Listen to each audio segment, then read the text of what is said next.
नमस्कार दोस्तों, stock market studies में फिर से एक बार आपको बहुत बहुत स्वागत है। तो आज मैं फिर से आपके सामने कुछ इंपॉर्टेंट कंपनी का अपडेट शेयर करने वाला हूं। तो इस वीडियो को पूरा लास्ट तक देखिएगा और अभी तक अपने चैनल को सब्सक्राइब नहीं किया तो जरूर कर लीजिएगा। कंटिन्यूसली इन्फॉर्मेशन और अपडेट्स पाने के लिए चैनल के ऊपर बने रहिएगा। तो चलो फटाफट देख लेते हैं आज के वीडियोज में कौन सा कंपनी है। फर्स्ट जो कंपनी जिसके बारे में चर्चा करें उसका नाम है जियो फाइनेंशियल सर्विसेज लिमिटेड।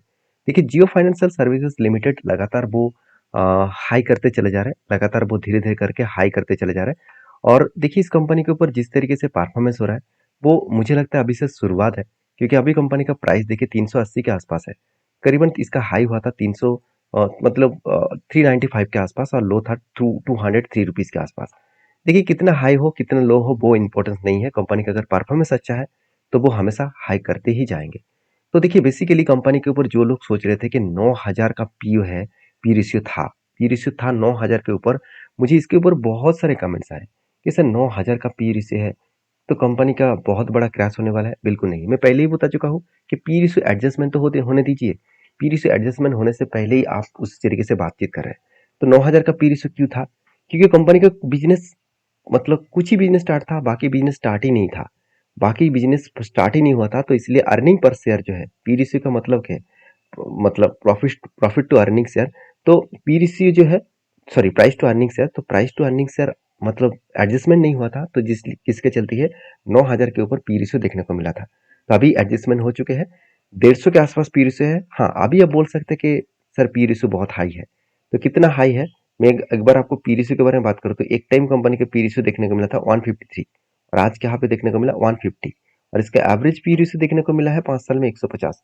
तो बेसिकली कंपनी के पी रेशियो देखा है तो खुद के पी रेशियो के हिसाब से कंपनी ठीक ठाक है और इंडस्ट्रीज पी रेशियो के हिसाब से कंपनी का वैल्यूएशन थोड़ा सा हाई है, थोड़ा सा नहीं बहुत ज्यादा हाई है। और बेसिकली देखा है तो कंपनी का जो बुक वैल्यू है उस बुक वैल्यू के देखा है तो 2 गुना के आसपास कंपनी का करंट प्राइस है। मतलब बुक वैल्यू के ऊपर 2 टाइम्स ज्यादा कंपनी बाई कर मतलब आगे बढ़ रहा है, 2 गुना ज्यादा है। अभी देखिए, इस कंपनी के ऊपर जो डेप्थ है वो डेप्थ ऑफ इक्विटी के बारे में बात करो तो नाक के बराबर डेप्थ है और प्रोमोटर के पास होल्डिंग भी 47% के आसपास देखने को मिला। अभी एक चीज को नोटिस करना, कंपनी के जो क्वार्टर रिजल्ट है वो देखेंगे, कंपनी का सेल्स का ग्रोथ वो लगातार बढ़ते चले गए। कंपनी के सेल्स का ग्रोथ अच्छा खासा यहाँ पे ग्रोथ देखने को मिले, 400 से 600 करोड़, 600 से फिर से 400, फिर से 400 करोड़। तो बेस तरीके से यहाँ पे सेल्स देखने को मिला। और एक्सपेंस को मिटाने के बाद कंपनी का देखिए ऑपरेटिंग प्रॉफिट जो है वो पिछले सालों में जितना था इस बार भी उतना ही, सॉरी, पिछले क्वार्टर्स में जितना था इस बार भी उतना ही कंपनी का प्रॉफिट हुआ। देखिए, अभी प्रॉफिट ज्यादा क्यों नहीं हो रहा है? ये देखिए, प्रॉफिट तब ज्यादा होगा जब इसका बाकी बिजनेस स्टार्ट होंगे, क्योंकि कंपनी 4 अलग अलग कैटेगरीज का बिजनेस स्टार्ट करने वाला है। उनमें सिर्फ एक ही बिजनेस स्टार्ट हुआ है, बाकी 3 बिजनेस अभी तक स्टार्टिंग ही नहीं हुआ।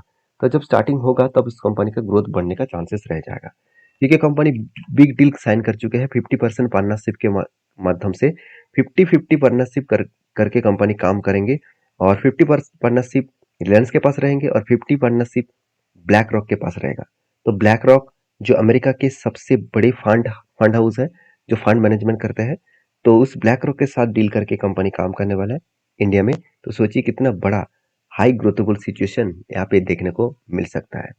बाकी इस कंपनी के ऊपर मैं एक ही बात कहूंगा कि इंस्टीट्यूशन कंटिन्यूसली इस कंपनी के ऊपर होल्डिंग को कंटिन्यू कर रहा है, चाहे वो एफएस हो, चाहे वो डीएस हो, चाहे वो पब्लिक हो। कोई भी खुद के जो पिछले क्वार्टर्स में जो होल्डिंग्स था उस होल्डिंग्स को बेचा नहीं, वो कंटिन्यू किए जा रहा है, वो कंटिन्यू उस होल्डिंग को वो लगातार लेके बैठे हुए हैं। तो एक पॉजिटिव पॉइंट है इस कंपनी के ऊपर। और अभी इस कंपनी के ऊपर बेसिकली कुछ म्यूचुअल फंड की राय दिखा दूं तो म्यूचुअल फंड ने फरवरी मंथ में बाई किया था, मार्च मंथ में कुछ क्वांटिटी सेल ऑफ किया। अभी चार्ट पैटर्न देखा है तो कंपनी के ऊपर यहाँ पे आप देख सकते हैं एक रेंज को ब्रेकआउट करने के बाद कंपनी लगातार हाई करते करते वो ऊपर जा रहा है और एक अच्छा खासा एक रेंज क्रिएट हुआ है।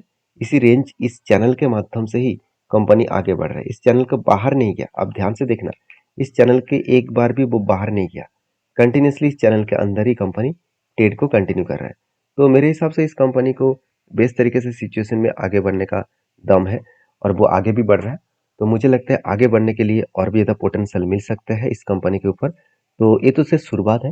बाकी आपके क्या राय है जरूर कमेंट्स करना। क्या आपके पास जियो फाइनेंस का शेयर है? जरूर मुझे कमेंट्स करिए। मेरे पास बहुत पहले से ही है एज ए इन्वेस्टमेंट के हिसाब से, और जब जब मुझे इस कंपनी के ऊपर स्विंग ट्रेड मिला तब मैंने एनटीबी लिया अगर आप मेरा पुराना सब्सक्राइबर है तो आपको पता है किस किस जगह पे मैंने एंट्री लिया था और कहाँ पे मेरा टारगेट बुक हुआ है।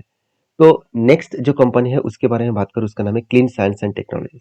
देखिए, क्लीन साइंस एंड टेक्नोलॉजी के ऊपर सबसे पहले मैं टेक्निकली चार्ट पैटर्न दिखाऊंगा, क्योंकि एक बहुत बड़ा एक एंटी लेवल मिलने का चांसेस है और मुझे लगता है बेस्ट तरीके से एक एंटी लेवल मिलने का चांसेस है। वो एंटी लेवल कहाँ पे है, ध्यान से देखिएगा इस चीज को।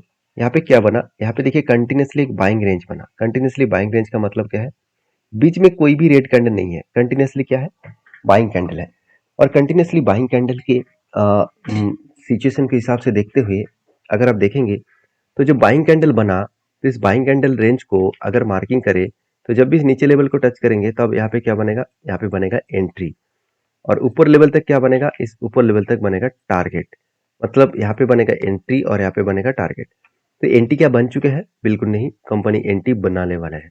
तो देखिए, इतने दिनों से एंट्री नहीं बना, फाइनली जिस तरीके से वो नीचे आ रहा है इस लेवल को टच करेंगे तब मैं एंट्री लूंगा और मेरा टारगेट रहेगा 1476 रुपीज के आसपास, जो इसका 20% जो अप ट्रेंड है उस अप ट्रेंड का टारगेट है। तो देखिए, मैं आपका टारगेट बता रहा हूँ, मतलब ये नहीं कि आपको मैं टारगेट दे रहा हूँ, ये मेरा खुद का टारगेट है।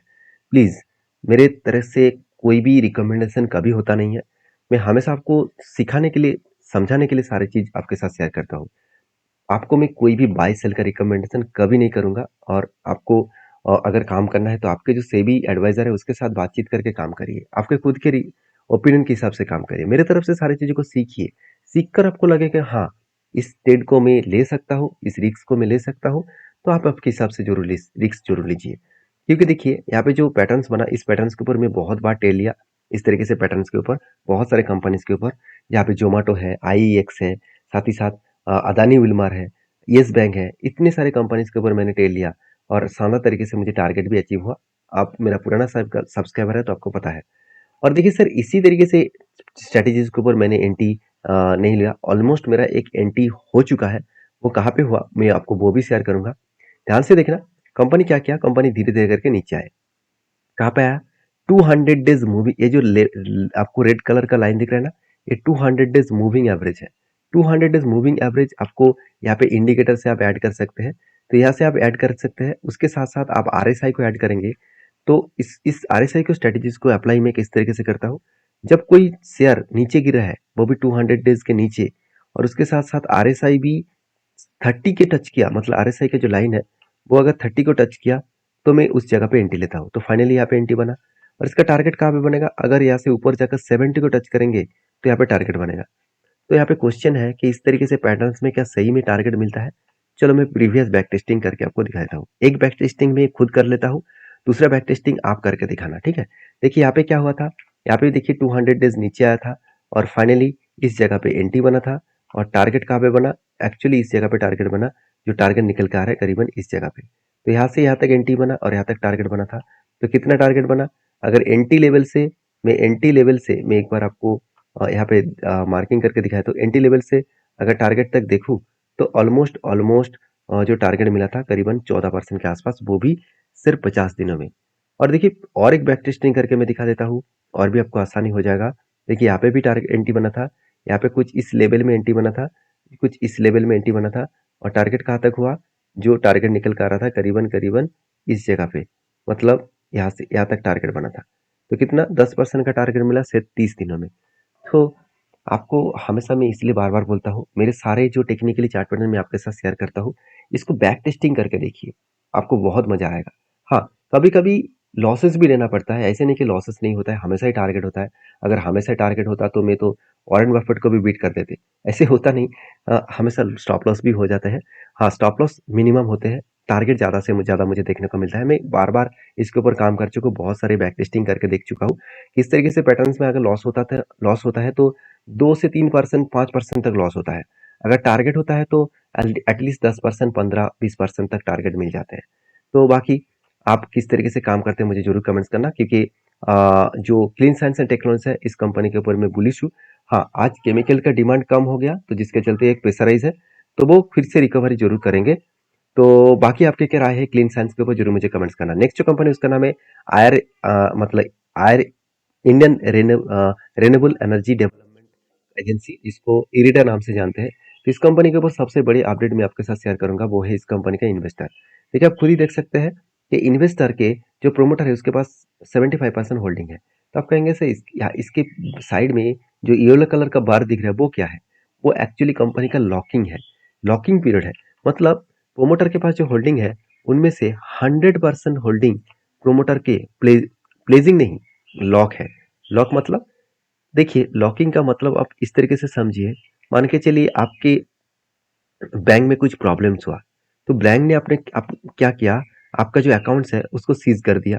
सीज मतलब लॉक कर दिया। तो जब तक आप उसको वेरीफाई करके ओपन नहीं करेंगे तब तक वो ओपन नहीं होगा।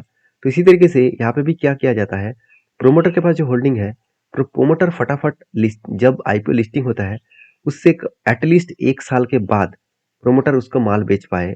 अगर पहले ही माल बेचकर भाग ना जाए, तो इसलिए सेबी ने एक रूल्स लागू किया कि 1 साल तक आपका शेयर जो है वो प्लेजिंग रहेंगे, सॉरी लॉकिंग रहेंगे। 1 साल के बाद ओपन किया जाएगा, तब आपको बेचना है तो बेच सकते हैं। तो इस तरीके से सिचुएशन को आपको नेगेटिवली नहीं लेना है, क्योंकि ये सेबी के रूल्स के हिसाब से, और मुझे लगता है इस तरीके से सिचुएशन बहुत पहले से ही बना लेना चाहिए था, क्योंकि बहुत सारे बेकार कंपनी क्या किया, मार्केट में आईपीओ लेके आए और वो आईपीओ लिस्टिंग होने के बाद ही वो माल बेचकर भाग गया। तो खत्म हो गया कौन, पब्लिक, रिटेल पब्लिक। तो इसके लिए मैं इस रूल्स को थैंक्सफुल कहूंगा। मुझे लगता है प्रोमोटर का जो प्लेजिंग है वो टाइम पीरियड थोड़ा सा बढ़ा देना चाहिए, एटलीस्ट 3 साल तक रखना चाहिए, क्योंकि 1 साल भी बहुत कम टाइम ऑफ पीरियड है। बाकी इस इरिडा के ऊपर एक ही बात कहूंगा, कंपनी के ऊपर परफॉर्मेंस जो है वो तो ठीक ठाक ही देखने को मिला है। इस बार भी कंपनी का सेल्स बहुत शानदार दिखा, एक्सपेंस मिटाने के बाद नेट प्रॉफिट भी शानदार हुआ। और टेक्निकली चार्टर्स के बारे में बात करें तो कंपनी के ऊपर एक शानदार तरीके से पैटर्न क्रिएट हुआ, कप विथ 100 पैटर्न। तो फाइनली ब्रेकआउट हुआ, ब्रेकआउट कंफर्मेशन अगर हो जाएगा तो मैं एंट्री लूंगा, और जब एंट्री होगा तो मैं आपके साथ भी शेयर करूंगा। तो इसके लिए इंतजार करिए और मेरे साथ जुड़े रहिए, सारे पॉइंट्स मैं आपके साथ जरूर शेयर करूंगा। तो नेक्स्ट जो कंपनी है उसके बारे में चर्चा करूं, उसका नाम है जेएम बॉरेस लिमिटेड। तो फाइनली इस कंपनी ने एक बहुत बड़ा अपडेट देगा, क्योंकि अपडेट देने वाला है, क्योंकि कंपनी का रिजल्ट बहुत शानदार हुआ, जिसके चलते कंपनी एक 1:4 का बोनस देने वाला है। इसका मतलब हर 4 शेयर के बदले 1 शेयर आपको बोनस मिलेगा। इसको देखकर खुश मत हो जाना, कंपनी के ऊपर डीपली रिसर्च करना, उसके बाद काम करना। वीडियो में जानकारी अच्छा मिले तो प्लीज लाइक करना। मिलते हैं नेक्स्ट वीडियो में, तब तक के लिए धन्यवाद।